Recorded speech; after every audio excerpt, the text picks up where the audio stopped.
It gives me immense pride to introduce our guest of honor, who really needs no introduction, but if I don't, then I'll be like, whoa, you forgot who I was. No, J.G. Hertzler. Have you forgotten who I think I am? That's right. Do you remember who I am? Anyway, star of screen and stage and small phone booths around the world. Yes, thank you. Man among men. So, what we'll do is gives an opportunity. He can have a little chat. You'll have a chance to ask some questions. We'll go from there. So, first question. I'm taking charge. Am I in the right place? You are more than in the right place, right. my friend. So, what is it like? I'm sure you've heard this before. What's it like to be part of that universe? Like when you took on the role of the general, did you know what this crazy trip would be like? There's a mic right behind you if you need a mic. No, I need a chair. Okay, sure. Not to see you.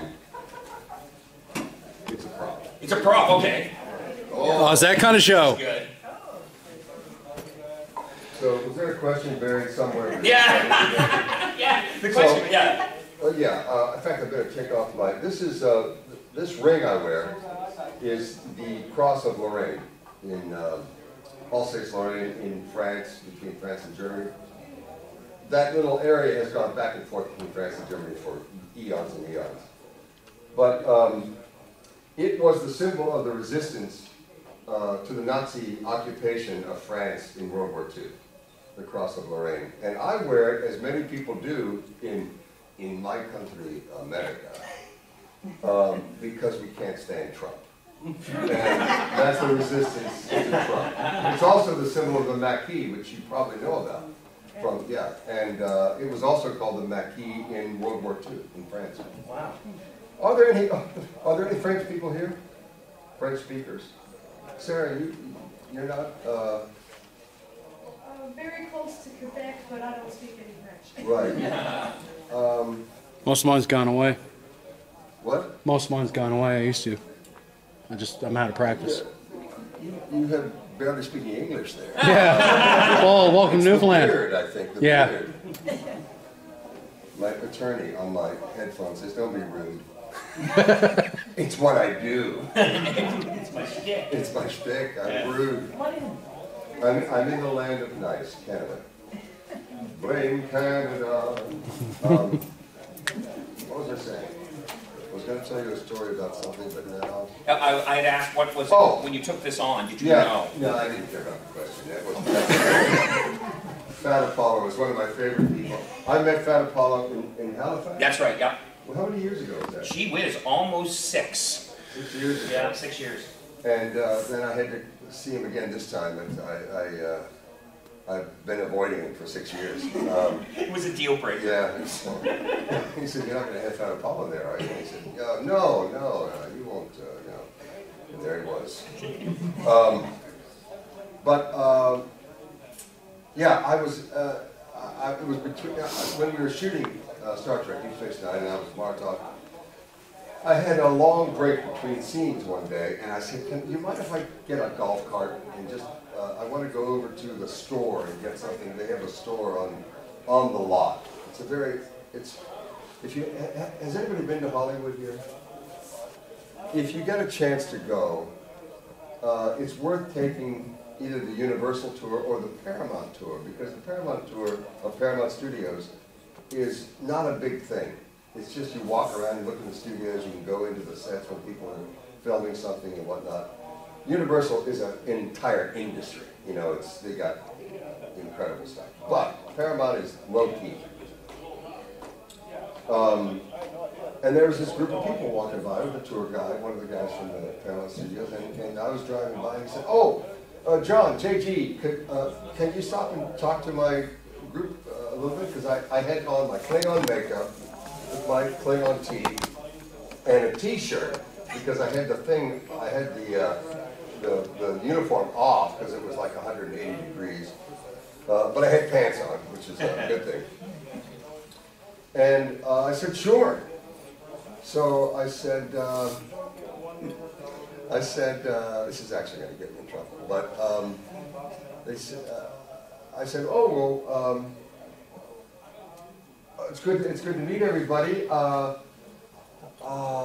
Somebody asked me if they were my real teeth that I had on, my Klingon teeth. I had a big snaggle tooth that comes down, And I said, no, I live here in this country. It's not like the Brits, they don't have such great. And I said, before I finished, and I said, is there anybody here from England? Yeah. And half the group raised their hand. And I said, oh, damn, well, I'll give myself out quick. I said, well, at least you can be happy you're not one of those frogs from across. Is there anybody from France in this group? And the other half of the group raised their hand. And I said, goodbye. And I got in my golf cart and got the hell out of there. That was the worst I've ever done in terms of being a complete asshole in front of very nice people. But when I auditioned, how did I get into this? Yeah, how did you get into it? What did I feel like I was getting into? Yeah. As an actor, I've been an actor. What? Yeah, I am. I'm getting advice from my attorney. Don't tell that. You're going to be sued for that. Okay. Anyway, I was taking this ring off for a reason. I'll put it on my other. It's not going to. It'll stay there.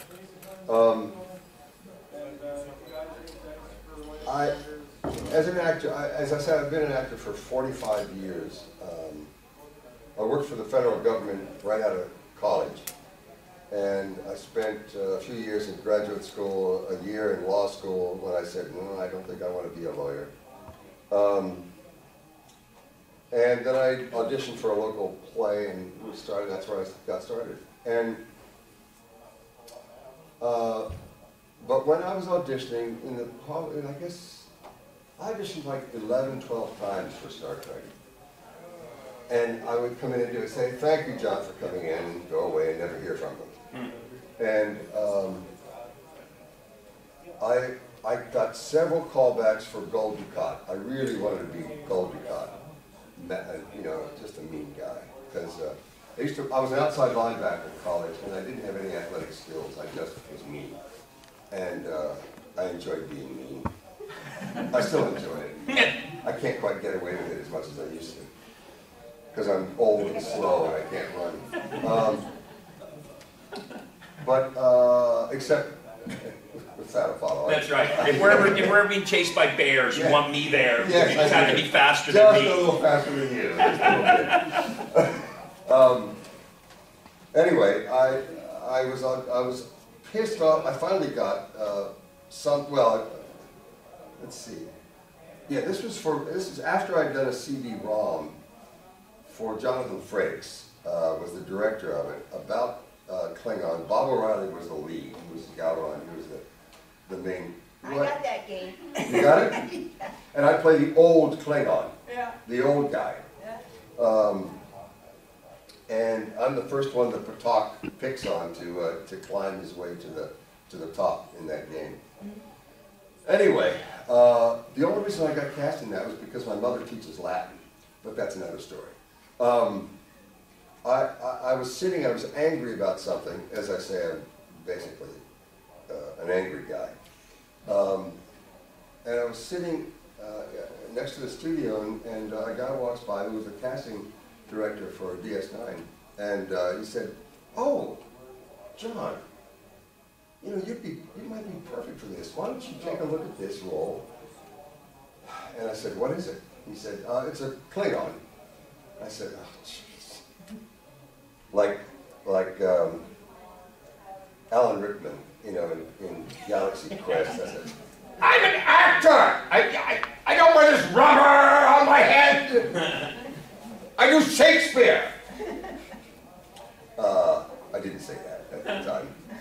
I said, "Oh, great. Well, yeah. All right, let me read it." So I read it, and I said, "Well, I'm not going to be your regular, loud, overbearing, bit of an asshole Klingon type. I'm going to be quiet, and serene, and conspiratorial, and wholly within." And so I did when I first read for that part, I read it like that. And they were pretty much asleep. And then they said to me, after I was done, they said, "Thank you. John, do you know what a Klingon is? And I said, right. You want me to be loud, angry, obnoxious, overbearing, pushy, aggressive? They said, yes. I said, okay. So, watch your camera there for a second. Protect your tripod and your camera. Okay, so first thing I did was throw the chair. And I ripped part of my thumbnail off because it was caught in the back of it.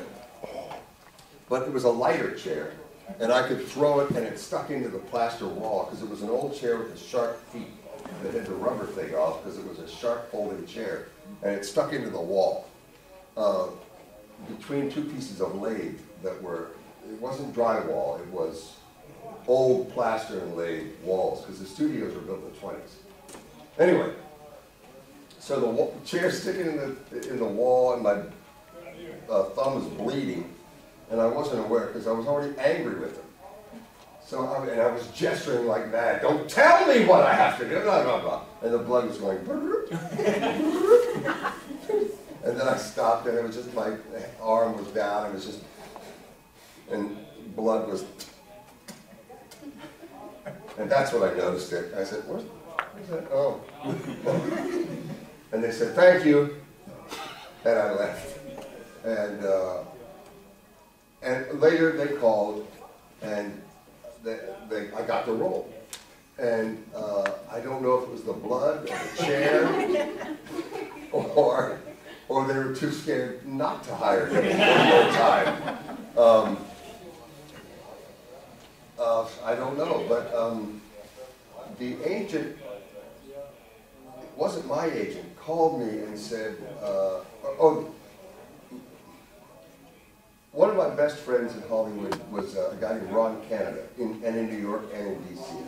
Ron Canada had played a Klingon lawyer in Next Generation. And they said, his agent called him, who was the same agent I had in New York before we both moved to L.A. And this agent called Ron and said, well, there's good news and bad news.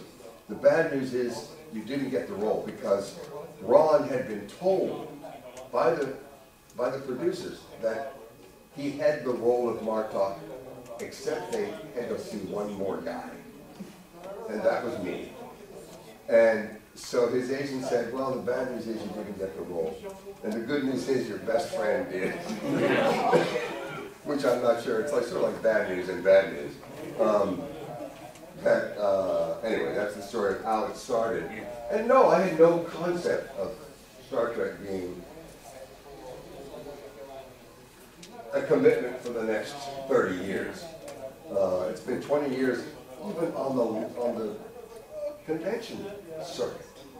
20 years of this. And it's, my mother was a Latin and French teacher. My dad was in the Air Force, and I never saw a musical until I was in one, and in dinner theater, and I never in a million years, like you would probably never think you'd be going to work through the arches of Paramount Pictures, you know, after you'd seen them in all these movies, the beginning of films, and you were actually going to work there. I would never have suspected that. I never had any intention of being an actor. I wanted to be a congressman. So now I'm running in the 23rd District of New York. I'm running for Congress in the United States. And I will be throwing chairs. Hopefully with Republicans still in there. So I guess that's the answer to your question. Awesome, awesome. Is that not great? So this is an opportunity. Does anyone have a question? You come here to sit quietly. What do you guys do, by the way? What do you do? So we're going to have like a... Excellent. God bless you, my lad. Let me find out, because I really like to find out what people do. What do you do? I work at Mary Brown's. as if I know what Mary Brown's is. What's Mary Fast food Brown's? chicken. It's place. chicken? It's chicken place, yeah. Did you see Breaking Bad? It's not Los Pollo Locos. Remember, what was it called? Los Pollo Locos. Los Pollos Locos. Crazy chicken. With, what was his name?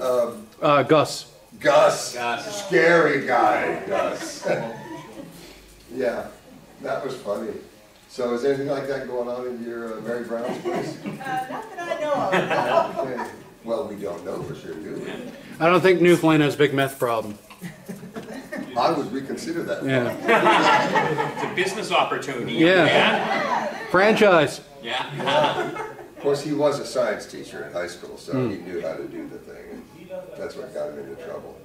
Be careful going and teaching science in high school. It gets you down the wrong path in life.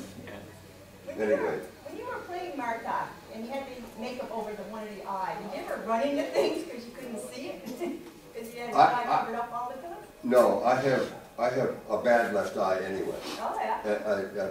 Since birth. It's amblyopia, and it never did get strong enough to see, to use. The brain, you know what amblyopia is, lazy eye? The brain just turns it off. Turns off your eye. Because the shape of the eyeball or the cornea or the lens or something, whatever the Physiological. Physiogeny, right? Let's look it up. Who has Physiology. Huh? Physiology. No, not physiology. No, I think it's the physiognomy. Physiognomy, yes, that's it. We have the soft G, physiognomy. But somebody look it up on Google, the pronunciation. No, nobody will do it. Thank you very much. I don't have data. You don't have data? There's Wi-Fi here. There's Wi-Fi here. Oh. Yeah, it's free. Civic Wi-Fi. I'll wait. Physiognomy. A person's facial features or expression. Okay, that's not what. No, that's close. Okay. What is it again? The art of determining character or personal characteristics and form, features, body, especially of the face. Yeah. So my eye, whatever the shape of my eye was strange enough that my brain turned, anyway, since birth. And so it's never bothered me. I've had sword fights. God bless them, I never told the people that I was sword fighting with that I had no depth perception whatsoever. And I only hit one guy's, no, two things. It was in Henry VI, Part 1, 2, and 3. A lot of battles in it. I was telling Sean. Sean, my good friend Sean, on the way over here that, what was I telling you? The fellow with the beards. The guy that wore the guy that died multiple times. Beards, yeah. In that show, in Henry VI, Part 1, 2, and 3, you guys know your Shakespeare. You're Brits and you're educated. Canadians. You know Shakespeare? Only two. Richard II? No, I only know two. Which ones? Hamlet? Hamlet and Midsummer Night's Dream?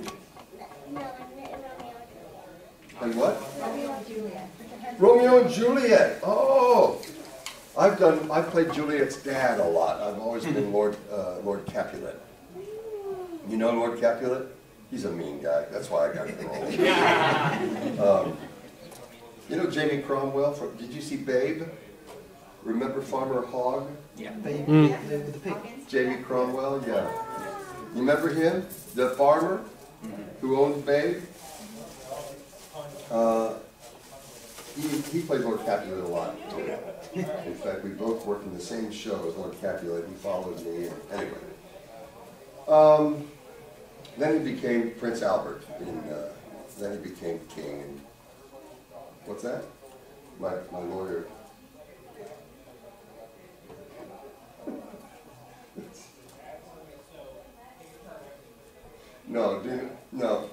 No longer speak to me. Just let me do this. What was it? What the heck was I talking about? Oh, Romeo and Juliet? Prince Albert. Prince Albert, no. James Cromwell. I moved on from Jamie in my mind until I was interrupted by my attorney. Sword fighting with no depth Sword fighting, perception. that's good. Sword fighting with no depth perception. I played football, but I had real trouble. I never play a sport that has smallish balls. I mean, no offense.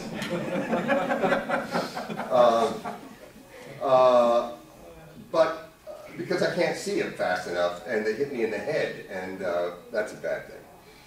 So I played football, and I played defense because I couldn't catch the ball. I didn't know how fast it was coming. So I had boards for hands, and so I played defense, and I had no, as I said, I had no skills. I just liked to hit people with my forehead, which is strange. But that was a great pleasure in my life, was hitting people with my forehead.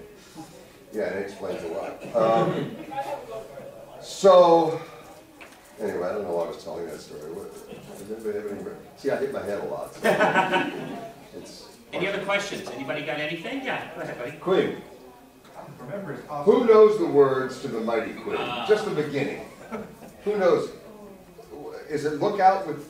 How's it? Look out, What is it? look out, you ain't seen Nothing nothing but but mighty Queen. queen. Yeah. Anyway, Mighty Queen. of all the different times you've had to play Martok, which was your personal favorite? Well, I never had to play Martok. I was given the great gift of playing Martok. It wasn't like a court No, it sentence. was like, okay, fine. No, it was two shows. I think I'd have to reduce it to two shows. One was Once More Into the Breach, which is when Core came aboard the ship to get an honorable death. He came and he wanted to go to battle aboard my ship because we were going into an impossible situation and he wanted an honorable death. And I hated him, of course. I didn't, Martok did, because of what he did to Martok's father. Kept him from realizing the only dream he had was to have his son Martok become an officer in the Klingon military. And Core denied that possibility because I was not of noble birth. If you haven't done it already, I wrote 2 books called The Left Hand of Destiny that gives background on Martok. Basically, Martok grew up in the garbage heaps surrounding the first city on Kronos. Very poor background. And it was like, I always pictured the garbage dumps around Mexico City where whole populations live and their lives there. And then I got on board General Chang's, Martok got on board General. I have trouble separating myself. I wonder, when real great senility sets in, if I actually will begin to think I am Martok. Anyway, it's funny, you spend your life as an actor trying to bond with whatever character you're playing. Like, I can't quite show you literally, so I better use these 2 fingers. That this is you, the actor, and this one is you, the character. And the secret to acting is to get those 2 completely together so that everything you say is an honest reaction to what's happening in the script. And if you can, as who was it? Famous actor, who was the first? Robert Mitchum. Does everybody know who Robert Mitchum was? Or Cape is? Fear? Cape Fear, the original Oh, yeah. Cape Fear maniac, yeah. It's wonderful. Did you ever see God Knows Mr. Allison? No, I never. Oh, it's wonderful too. Anyway, he said if you can fake honesty as an actor, you got it. So, I mean, it's a hideous thought, but that's what you do.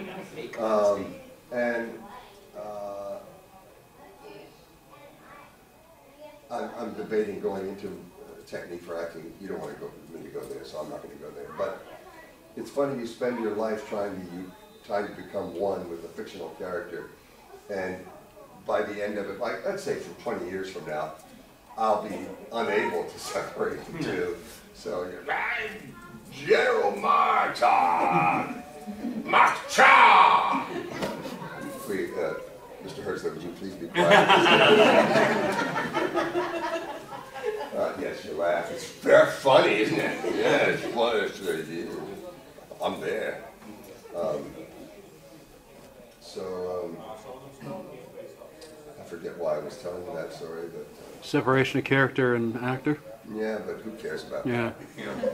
Robert Mitchum, that's about it. Let me ask you, what do you do, Quinn?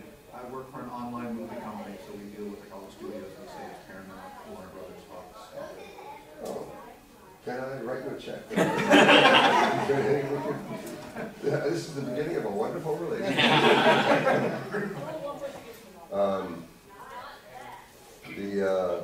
Casablanca, what's your favorite movies?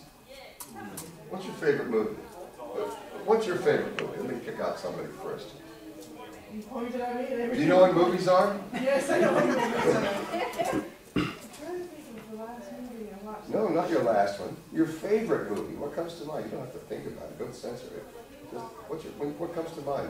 Oh, I'm sorry. It's pornography.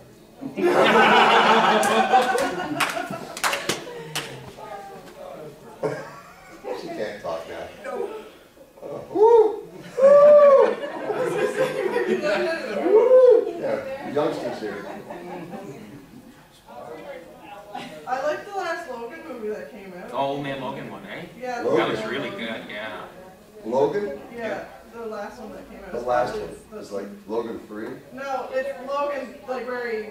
I don't want to spoil it, so I can't. Don't worry about it. They take a lot of influence from Shane, Yeah. the old Western. Shane. They actually reference it in the film. Alan, Oh, I like the Hateful Eight, and those that came out too. the what? Hateful Eight, Quentin Tarantino came out like last year. Hateful Eight? Yeah. Kurt They're Russell's all in it. trapped in the cabin. Yeah, that one's Yeah, cool too. that was What's the quite good. word? I'm not hearing the word. The hateful. Oh, I hateful. dropped my H's, I'm sorry. Oh. God, I go so far back. I mean, like, my favorites are Dr. Zhivago and Casablanca. Force and, 10 from Navarone. Force 10. No, I saw that movie, That I like but that. it is not one of my favorites. Force 10 from Navarone. It's the guy Anthony Quinn, right? Yeah. And they take over the Gibraltar. Yeah, the the Yeah. rock. guns, yeah. Yeah. What are the guns of Navarone? The gun. Oh, you're right. That's Force the 10 was guns the of He Navarone. had to blow up the dam. Force 10 had Harrison Ford in it. It was a Oh, sequel. really? Yeah, it's one of his earlier roles. Yeah. Oh, really young Yeah, role. it was a sequel, yeah. Yeah. Oh, I'll have to catch that next time it comes around. Force 10 from Navarone. Force 10 from Navarone! No, but I go very classical. But Dr. those two Strangelove? are fine. The story, the writing. Yeah. The Thin Man movies. Oh, you know, Dick Powell and Northern Lloyd. Myr- Myrna Myrna Lloyd. Yeah, Yeah, they were. I love those. Those are. My daughter, who's 18, loves The Thin Man. You know, she loves those Thin Man movies. Thin Man with a thin mustache, and very, very popular. Yeah. They were great. Always had a drink in his hand. Always had a drink, champagne, of course. Yeah. But Benedict Cumberbatch, you know, the TV show. What did you binge on? What do you guys binge on? Deep Space Nine. Thank God you heard your cue and you did it. The man. Have you heard about the new one coming in, Star Trek Discovery? Oh yeah, I don't know anything about it yet, except for Klingons don't have hair. No, they're pretty different. What the heck do Klingons not have hair? They look pretty different now. I mean, the whole attraction of Klingons was the fact that they looked like Kiss. You know, they looked like rock stars. I think The original series, they look. They were just Russians. I mean, That's it. Yeah.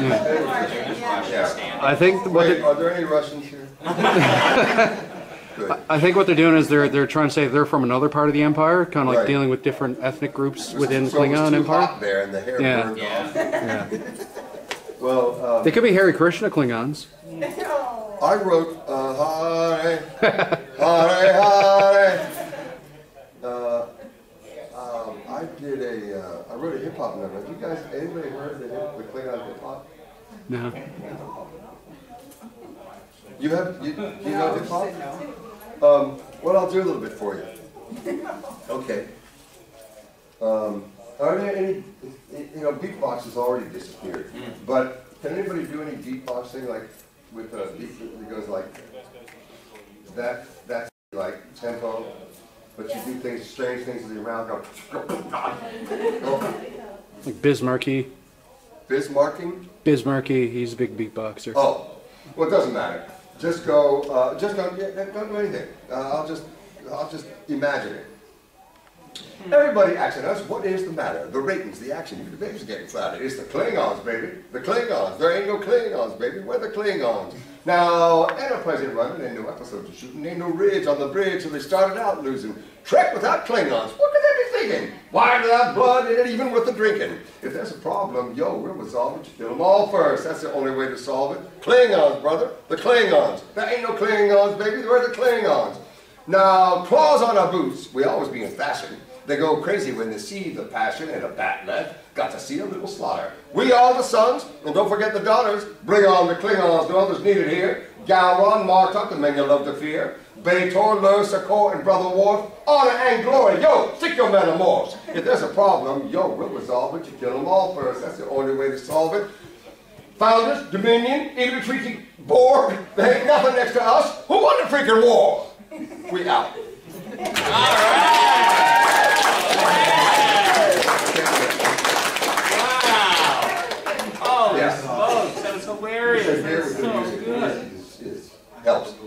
It's very reminiscent of the greatest hip hop performer of all time. A combination. MC Hammer and Vanilla Fudge. Oh my God. I love MC Hammer. Oh, yeah. I directed a production of Midsummer Night's Dream, and one of the kids in it, I was teaching at Cornell University, and one of the kids in it could do a perfect MC Hammer, that thing he did, you know? Yeah. He just, I put it in every show I could possibly get him to do it in just to entertain me. Anyway. So, I know nobody asked me to do the hip-hop thing, but... It was well worth it. We didn't know it Damn existed. right. Oh my gosh. So, yeah. Yeah. Anybody, that very bright redhead back there, what do you do when you're not doing this? I'm a paramedic. You're a paramedic. God bless you. You know, I'm on the town board of Ulysses, my little town in upstate New York. And we have a huge, we're not allowed to have our own EMS or fire protection. We have to contract with a village to have EMS and fire. So we have to, and we have no say in the budget that they offer us every year. It's really bizarre. It's like we're, there are no two things more important to any place in a small community than fire protection and EMS service. And we're over a barrel every year, and it becomes very, but God bless you, my darling. You ride out in the ambulances and the wagons to on calls. How many calls do you do a month? We do a lot of emergencies, but we do transfers as well, which are just normal, patients Right. to go from the hospital. Right. But when I'm on my emergency, once every 2 days, we usually average 3 or 4 calls a day. Yeah. So it works out to hundreds a month or 2 months. Yeah. I mean. And you're on 24 hours when you're on, right? My service works 2 hours in a week, and then we have 3 days off though, which is really nice. So you have to try to sleep in some dingy room in the fire department or the EMS department, right? They actually give us a base that has some bedrooms in it, which is really cool, because not all places have that. Has some what in it? Has Bedrooms. Yes. So And I'm sure everything is cleaned every hour. So it's pristine. No, I know. I mean, you got a hard life there, and God, thank you for doing it, because where would we be without you? When you want to call 911, call an ambulance, you are there. Thank you. Anybody Anybody else that does anything? Oh, what do you do? I have a question. Yeah, what's your question? How long did it take to put on all your makeup? How long did it take you to put on that makeup? My sister did. Well, how long did it take her? Yeah, that's what it takes, about 10, 15, 20 minutes. 4 hours. It takes 4 hours, because I gotta glue the thing to my head, they gotta glue the nose to my nose, they gotta glue the scars over my eyes. Yeah. And then they have to glue the wigs on after they get everything else on. There's 2 wigs, sometimes 3 on your head. Then you have to dress, and it takes about 4 hours. So we have to get there at, like, if we're starting at 8, we have to get there like 4 o'clock in the morning.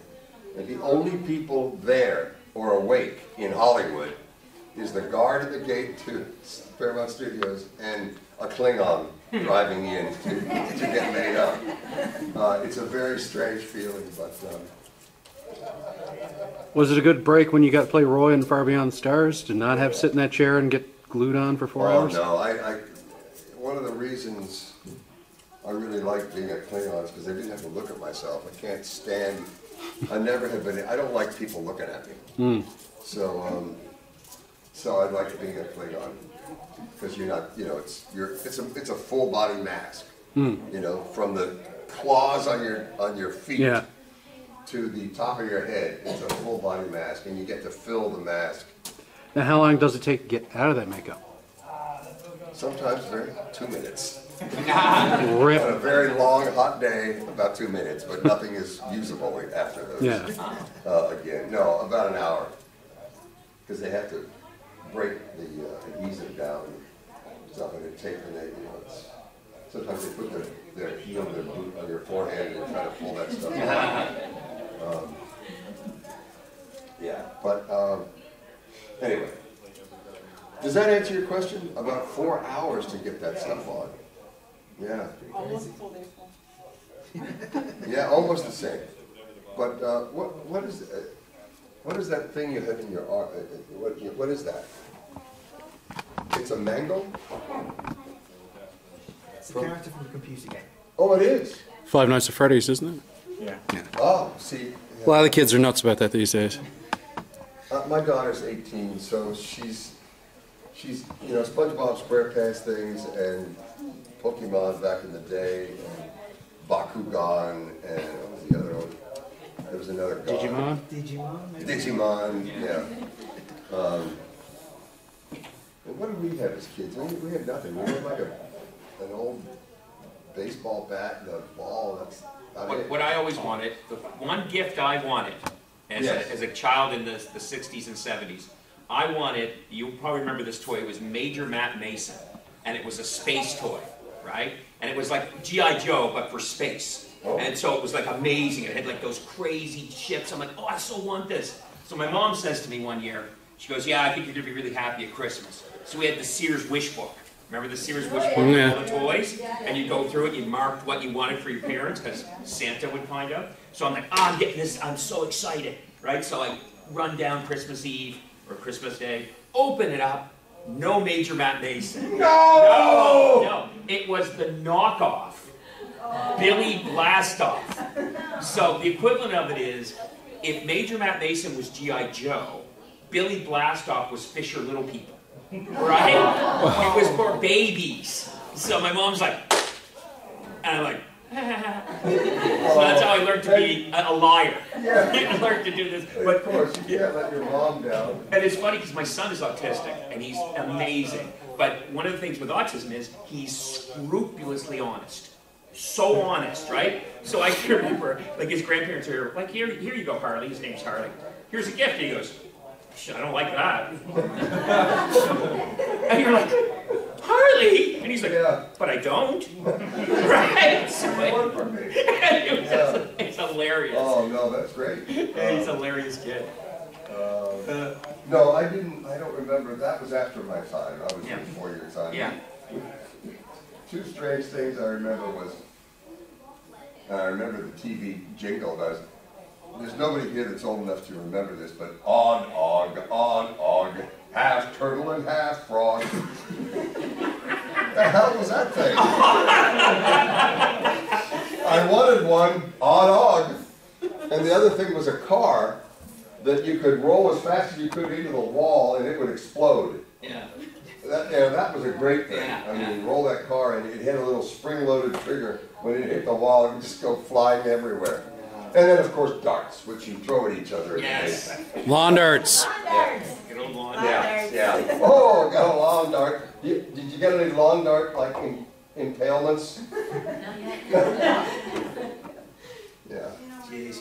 We used to stand in the backyard of our house, and our friends would stand in the front yard, and we'd whip them over the roof. And these things, remember, Yeah. they were real metal, Yeah, yeah. and you'd whip them at each other.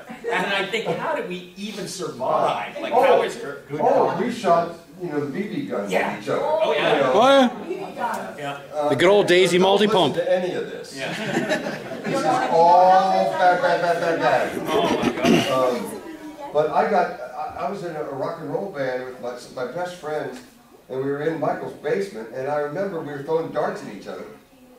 Darts! And I was running up the hill, up the steps, trying to get away from it, and he threw it at me as I was going up, and stuck right in my leg. How in heaven's name did we survive anything? God. We used to have, our family car was a Volkswagen Beetle, one of the old Yeah. 60s ones. And we were a family of 6, my mom, dad, and brother, sisters. And the car only held 5 people. And I mean, it was a tight fit. But if you remember, in the back, it was like a hatchback. Yeah. And there was like what we called the cubby hole. So Was we this a would... Carling Gia, or was No, it? this was a Volkswagen Beetle. Bug, okay. Bug. So what used to happen is my family, because I was the little one back then, they would put me in the cubby hole. And that's how we would travel. It was like I was in the trunk of the car. Yeah. And we drive, no seatbelts, I'm in the trunk of the car, boiling, because it's all glass, and it's just beating down on me. And we used to go like, 3-4 hour drives with me, basically in the trunk of a car. And that is why you're who you are today. That is my life experience, John. I'm sorry, Paul. I laugh because it hurts.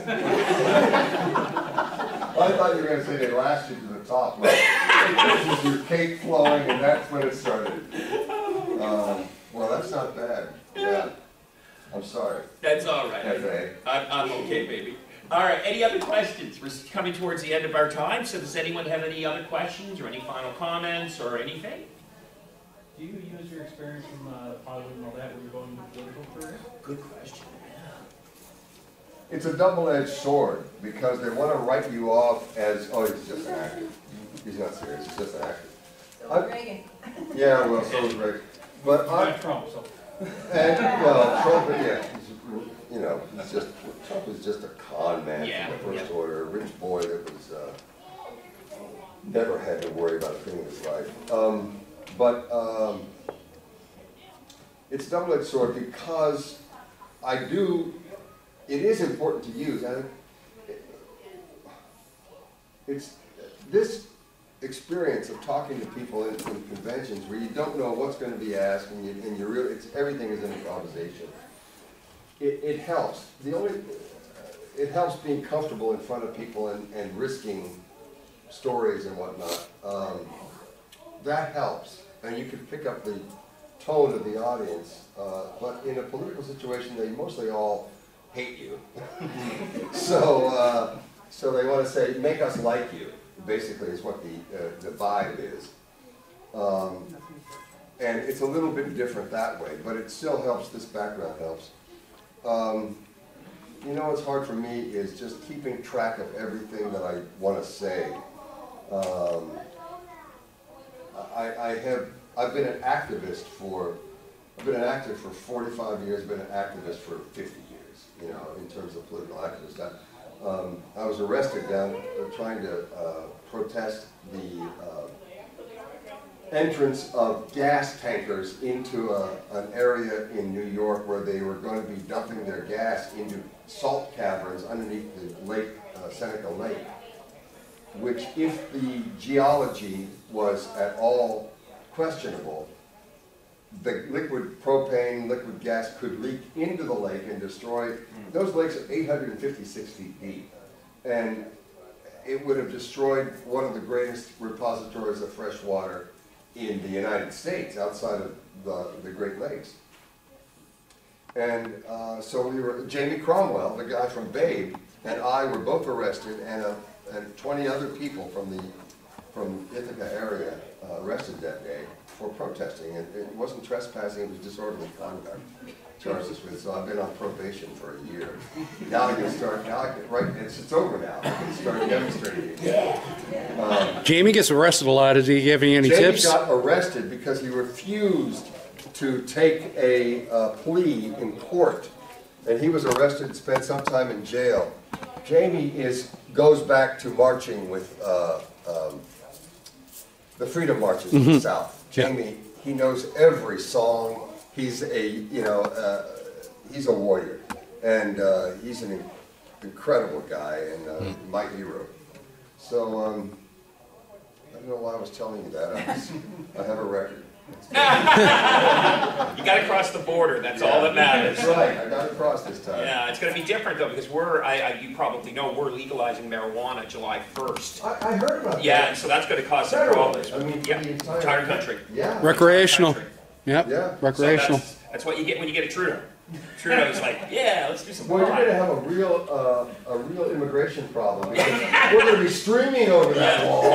Yeah. Well, we've had same-sex marriage for over a decade. Now legalized marijuana. Yeah, we're the way we are. So you know what? Big hand for John. Thank you so much. John will be available down in his booth. Please go spend some time with him, hang out, get some photos, get some autographs, do the whole thing. We want to thank you so much for coming to Newfoundland, and it's fantastic having so much more hands. Well, thank you, guys.